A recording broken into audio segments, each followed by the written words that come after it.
One, two. Okay, guys. Good morning, Julia students. Grade 9 students. Okay, welcome to ICT class. Okay, so let's continue with the class for this new session, 2020-2021 session. Okay, for first term, these are the skills we'll be having. Week 1 and week 2, we'll be having the internet. For week 3 and week 4, computer virus. Week 5, computer communications. Week 6, we'll be having digital divide, and week 7, output data. For week 8 and week 9, talking about Microsoft Excel. So let's go to the week 1 and 2 topic, the internet.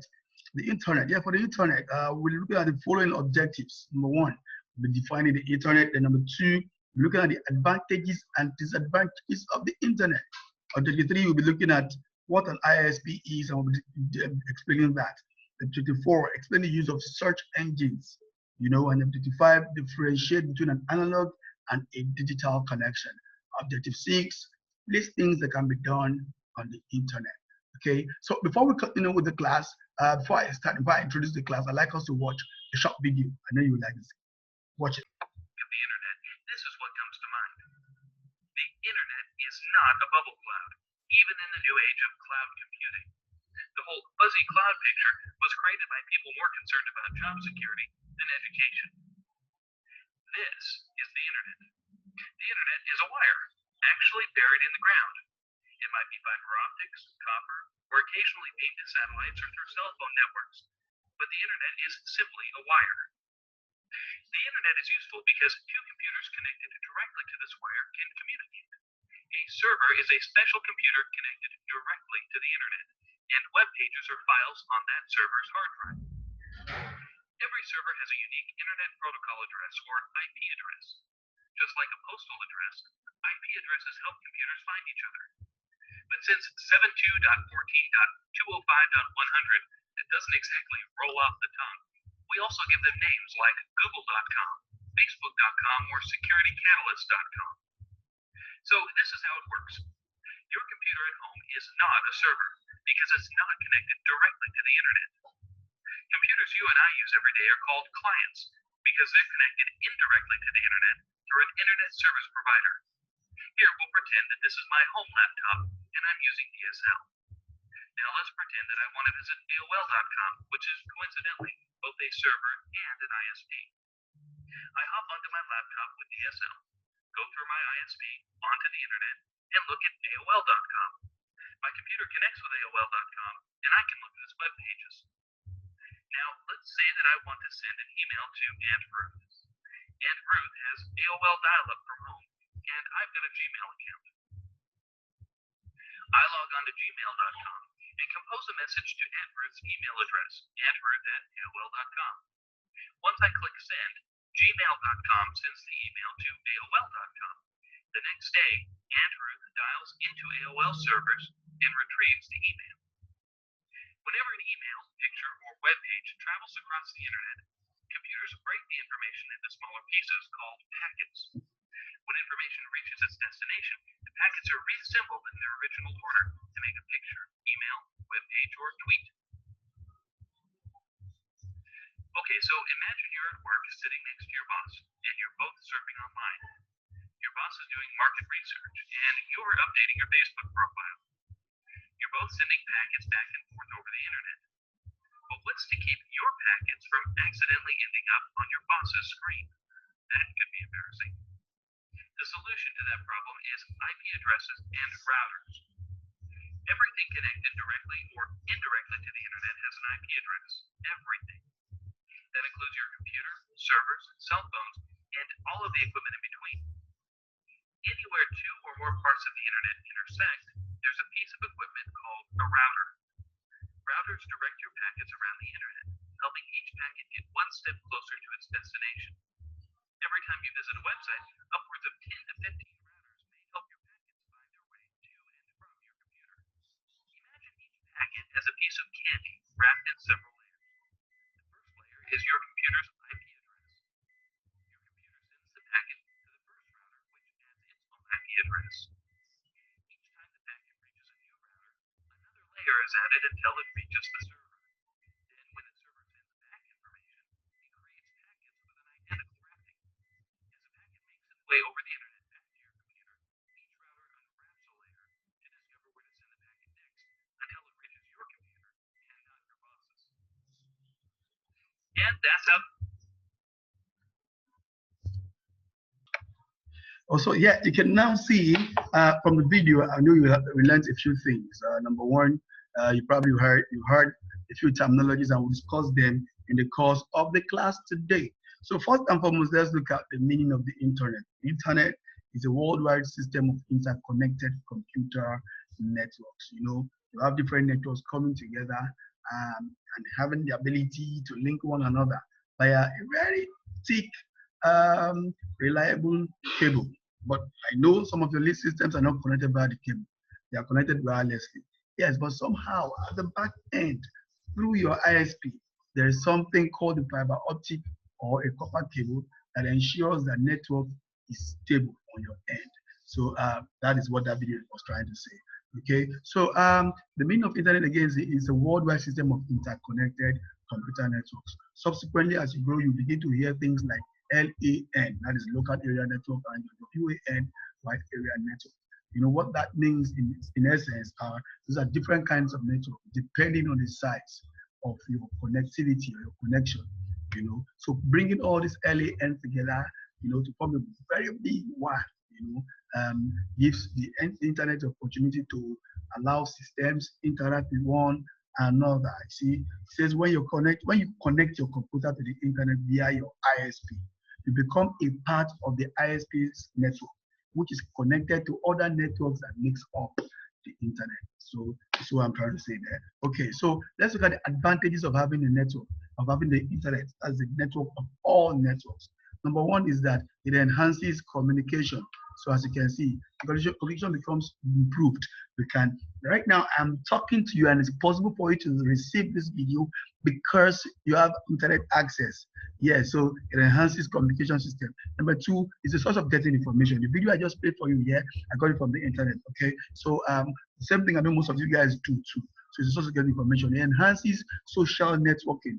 During the lockdown period, I'm sure most of us were able to interact with our friends, Facebook, Instagram, Twitter, and all of that. So it enhances social networking. It's a source of creating wealth. Yeah, people get to work online. Some of us work from home. You buy things online, you sell things online. So it's a source of creation of wealth. It also facilitates e-commerce. Your Gigi.com is a good example. Your Konga.com is a good example. Your Amazon is a good example of how you can buy things online. Yeah, okay. But let's see, it has some disadvantages as well. It gives room for fraudulent activities. Yeah, a lot of fraudulent activities can occur online. People can be tricked to let go of their things. So you can receive spam mails and all of that. Okay, so it also makes phishing possible. Phishing, farming, and spamming is very, very possible, where you are tricked to drop some of your account details or your bank card details. It's the reason why we always say do not drop any of your detail online if you're not sure of the website. Make sure you watch out for the website you want to drop your card on. Most importantly, make sure the site is secured. The first acronym before your URL must show secure. There's a padlock on your website that has to be locked. Confirm that website is secure enough for you to drop your card on it. Is that understood? So HTTPS, is good enough to confirm that that link is actually secured. Okay, so the third disadvantage is that it is a source of immoral activities. Sure, I know many of you know what I mean, what that point means. So a whole lot of things, negative things people learn are learned on the internet. It can slow down your academic excellence. Yes, many of you play games while you're supposed to study. So the internet can be that have that negative effect on your academics. Okay, it breeds foreign influences. Many things that many people learn today that are not good in our society was learned on the internet. So you should be careful about those things you learn on the internet. Not everything you see online is positive. I hope you know that. Okay, and it's a source of spreading viruses. Yes, email viruses, online viruses. Those viruses are spread online, and especially recently. So we'll talk about that in the next topic though. So it makes it easier to spread viruses online. So that's a disadvantage. Another thing not listed here is the fact that you can get addicted to the internet. Some people can't do things without the internet. It can make you get lazy. Yeah, so it's it's really not nice being over dependent on the internet. So that's another thing not listed here. So that is the advantage. So let's look at the next point we have on the screen, and that will be okay. What's an ISP? Yes, what's an ISP? Like we said from in the video, that's the internet service providers. You have lots of them, loads of them. The Sky, the Virgin, the BT. In Nigeria, here we have Spread, and then you have the Smile. But you have some mobile networks that provide ISPs. You know, you can provide them in different ways, providing you with modems that gives you the functions of the functionality of assigning even wireless um, network range in your environment, creating a LAN for you. So these are ISPs. These are companies that provide you internet services. That's what you call an ISP. Okay, so once you have an ISP and you have paid for subscription, you need a web browser for you to navigate the internet. You know, navigate the source of the internet. So and these web browsers have their own functions. With the help of a web browser, you can visit, you can identify the histories of previous visits you've had on the internet. You can also have the stop button, the refresh button. You can also bookmark pages that you like to keep for the record. Probably you visit them often, you know. And finally, on the last line that you will see, say that a connection on the internet can be analog or digital. You know, so I'm going to talk to you about analog or digital connection at some point in this class. But let's look at how do you solve it. I mean, what do you search the web? What is a search engine? Search engine. What's a search engine? A search engine is a service which helps you find information you want on the internet. I know this is one thing many of us already use our home in our life. Many of us are friends with Google. Helps us to learn a lot, you know. But we have other types of search engines. Yahoo is one good example. Your Bing, your Ask, your Star, a whole lot of others are examples of search engines. You know, they actually help you trawl the net for new websites and they catalog them into an index. You know, so that's how you use. That's what a search engine is. But I'm going to talk extensively about the search engine again. Okay, so take for instance, you want to look for the word rock music. You know, once you type the word rock, it probably will give you the physical rock climbing or something. So for you to search and get a better result for your search, you probably need to type rock music and you probably put a quotation mark right there. So as you can see, it will now give you the word, give you the result for rock music as a phrase. Is that understood? So that can help you there. Okay, now let's talk about the analog and digital connection. The analog and digital connection. So you can see on the screen, yes, the difference between analog and digital connection. First and foremost, the analog connection. This can also be called the dial-up connection. Okay, yeah, a long time ago, yes, internet connection was made, can only be established via the telephone line. You know, via the telephone line. So as you can see from the image on the screen, you can see we have the analog modem. What happens is that the computer only understands and communicates with digital signals. You know, the analog modem is there to convert whatever the computer is trying to send out. It breaks it down into converts it from digital signals to analog signals before sending it via the telephone exchange analog modem. Is that understood? So then it can now launch out into the internet. You know, so then that made networking very slow before the conversion can happen and all of it. It will take a while and all of that. And then also it was difficult to make phone calls while you are doing browsing. Phone calls would probably be altered and suspended. And the speed for internet was quite low, 56 kilobyte per second. That was so low. You can't even stream videos, that kind of thing. That too slow. So, but then from the analog computers, from the analog connection, we started having the digital connection. Yes, and at that time things started becoming better. You know, we had the integrated service digital network. For these, the digital signals didn't have to be converted anymore. You know, they just simply removed, the terminal simply removed the need to convert digital signals. So this makes transmission, it makes internet suffering better. moved from the 56 kilobyte per second to 128 kilobyte per second on a dual channel, or on a single channel to 64 kilobytes per second. But then it wasn't that perfect until started having the asymmetric digital subscriber line, the ADSL, as you can see on the screen as well. That now makes the internet surfing faster and better. Grew to whooping 24 megabytes per second transmission. So that's so cool. That was better, way better than what we had on the analog transmission. So so you can see right here, digital connection and analog connection, the speed difference within both and the terminologies that applies to them. Okay, so what are those things you do on the internet? Yes, you know many of them already. I know you know many of them. So yes, you can browse different kinds of websites. You can send and receive mails. Okay, you can download media files. You can watch stream videos. You can stream videos. You can do financial transactions, send money, buy money. Your ATM. I hope you know your ATM also uses the internet already.